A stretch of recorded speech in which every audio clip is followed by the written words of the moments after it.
First of all, I want to make it very clear that this is not a medical advice. It is purely based on my own experience. I am not saying a hysterectomy is the best choice for everyone, but for me, it became essential to save my life. Hi, thank you for all those people who watched my first video. I truly appreciate it. I really hope that my share can help people who are suffering like me. So today, I will continue sharing my hysterectomy journey with you. So when I learned that my fibroid had multiplied to 7, I didn't panic at all. I just so calm to know about that. Yes, of course, the shock, the sadness is there, but I'm not panicking at immediately. Means I accept the news and I digest it very. What should I say? It's not that I'm not feeling any sadness, but it's just that what I have been expected already because due of my heavy bleeding. So I truly believe everything happened for a reason. Perhaps this was a sign to take better care of myself. Maybe a wake up call about my body's condition, or just a reminder of the stress that I had been putting on myself. I'm really not sure. I am so confused and I had very mixed emotion at that time. So, what followed was a period of trial and error effort to get rid of this fibroid. I tried various diets to shrink the fibroids, thought of numerous things from my daily routine, and ramp up my exercise. I tried everything you think of it. You name it, you got it. You name it, I will do it. After being prescribed medication to slow down my bleeding, I began to experience some concerning side effects. My hand and my legs, and occasionally other parts of my body, started to feel numb frequently. I was really scared. Overall, I just did not feel right at all. So I spoke with my gynae and learned that the medication was slowing blood flow throughout my entire body, not just during my periods. That is so a very shocking news. The possibility that continued use could lead to a stroke was a complete shock to me. And I decided to stop taking it immediately. Instead, I turned to natural remedies and relied on ordinary painkillers to manage the symptoms for a few years. Despite all my effort, the fibroid did not shrink at all, but they only grew at a very slower pace. Carrying 7 fibroid made my uterus expand as if I were pregnant. Having had 4 children before, these sensations was not new to me at all, and oddly enough, it did not alarm me much.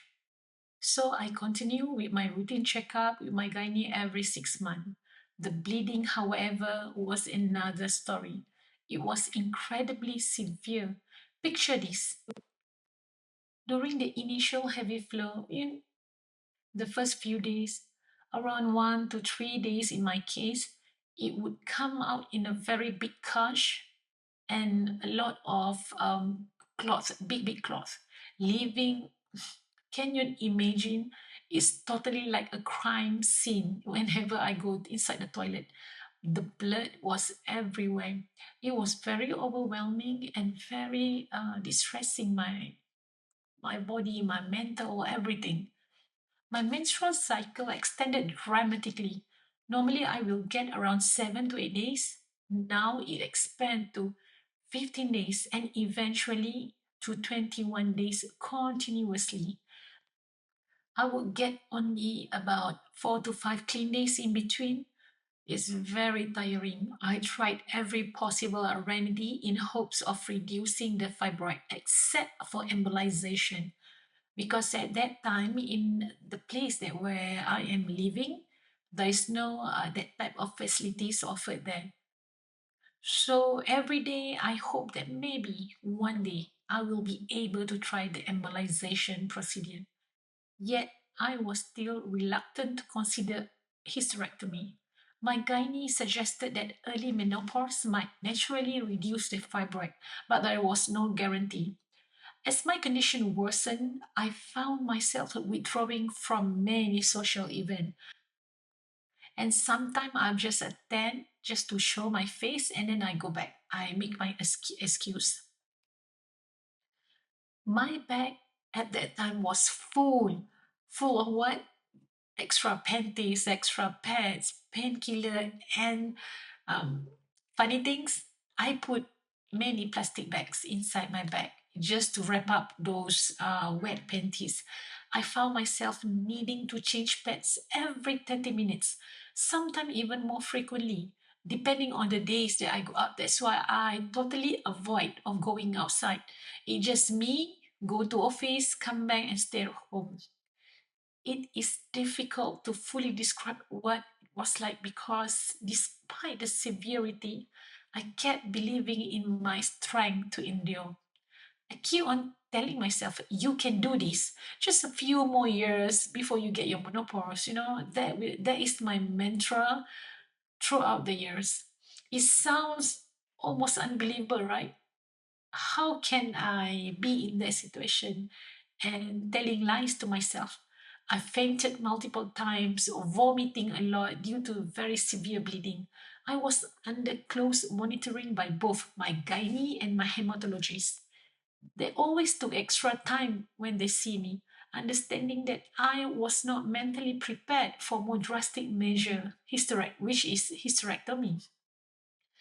Even my husband and kids were pleading with me to consider a hysterectomy as my health had deteriorated significantly. I constantly paled, bleeding won't stop at all, and I fainted often. One day, it was the worst day ever been in my life. I was in the bathroom, as usual, trying to change my pad very frequently, and then I felt overwhelming dizziness, and I immediately know that I'm going to faint. I'm so desperate in that situation. I call my husband to bring a plastic bag. You know, the type of plastic bag that we got from the mall? The blood was pouring out in a very large clots, and it's so much until I have to catch all those blood clots and put in the plastic bag. There is nothing can keep up with the blood anymore. It was my worst nightmare. My body was giving up. I felt incredibly weak. The world started to fade to black. And there I was, lying just outside the bathroom. I found myself in an ambulance with nurses urgently slapping my cheek, trying to keep me awake. I was immediately given treatment. And can you imagine? They have to give me 6 bags of blood transfusion. I was completely drained.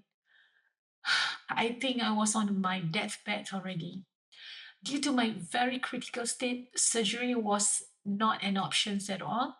I was told that any operation could be fatal given my condition. Over the next 2 weeks, I was on medications to stop the bleeding. Despite the treatment, I was still weak, but finally I signed the consent for a hysterectomy. It was a decision born out of desperation to stop my suffering. I love my family, I love my life, and I really want to see my children grow up. I want to have a future with them. I want to have my future. Allah had given me multiple warnings, yet I ignore the signs. But even then, He granted me another chance. Reflecting on everything, I remember vividly all my discussions with my family, doctors, where I insisted I did not want a hysterectomy because I wanted to lead a normal life. But what I was experiencing was not normal at all. It was not a life. It was like lying in my own coffin, counting each second as it passed by. My gynae later told me that if I had arrived at the hospital any later than that, I might not have survived at all. That moment was a true wake up call for me. It forced me to confront the hard questions. Why was I resisting this? Why was I allowing myself to suffer so much? Why did I let these things reach to this point? In my last video, I mentioned that I will never do this hysterectomy sooner because it is part of my journey. It is my story. And the thought of that, if I opted to do hysterectomy soon, I might not have fully understood how much it could really help me and change my life forever.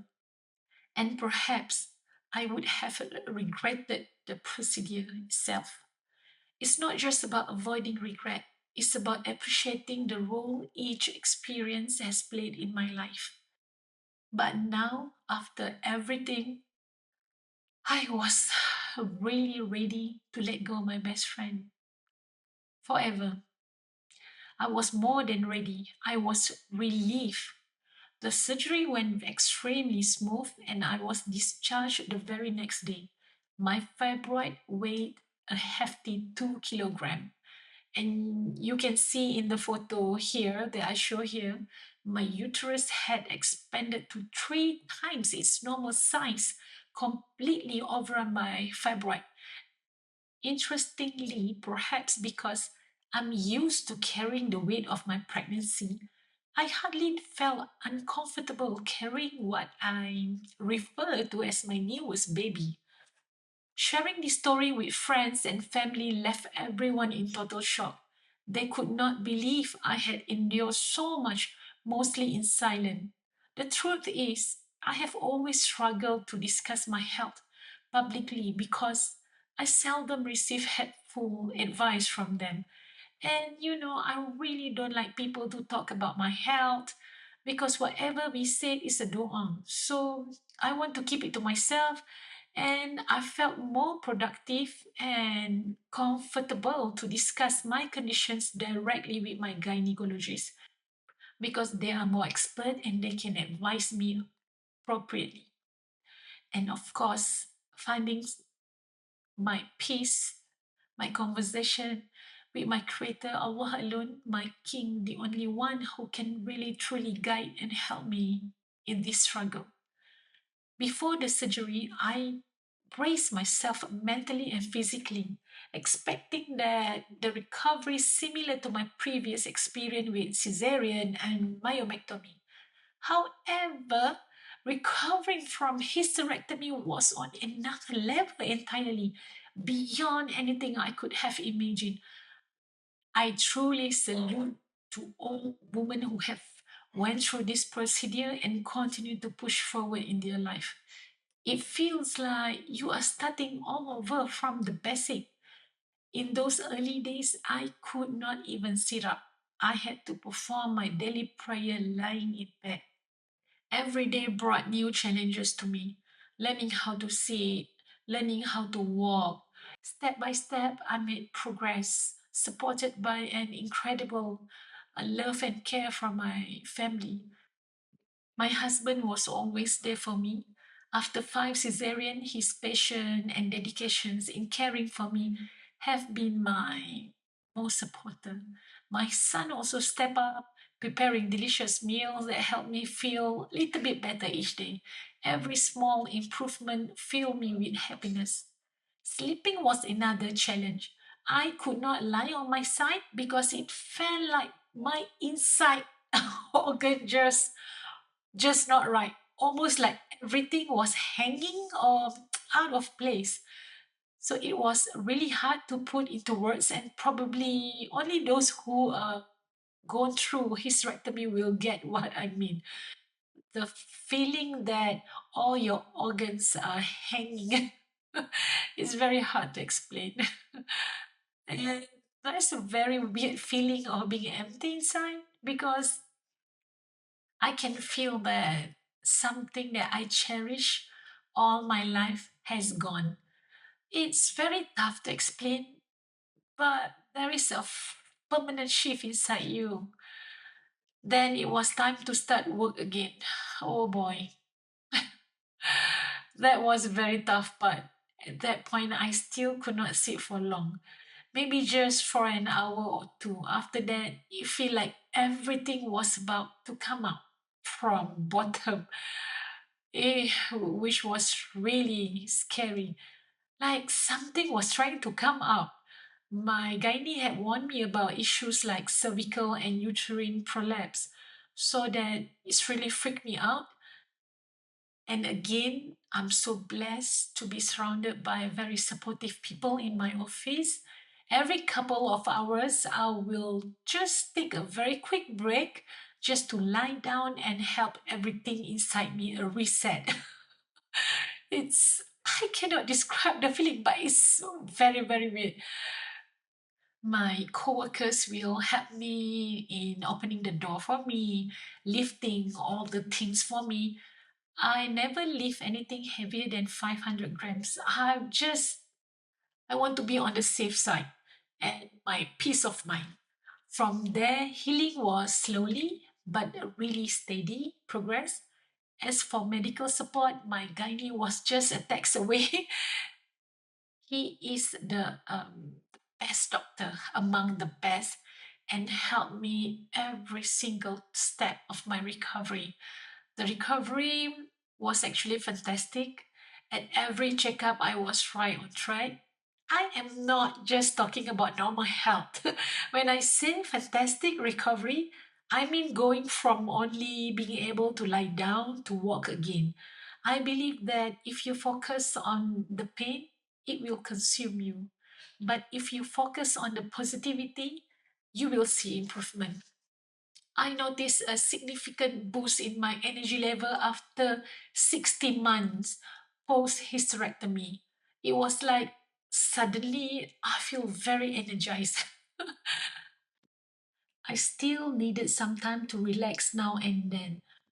I will always put monitoring my body a very top priority in my life right now. So, while hysterectomy was definitely not my first choice, it gave me the life I always wanted, a life without constant bleeding. For the first time in a very long time, I felt like I was not surviving my days anymore. I was actually living them. I was not ruled by my condition anymore. I become the boss of my own life again.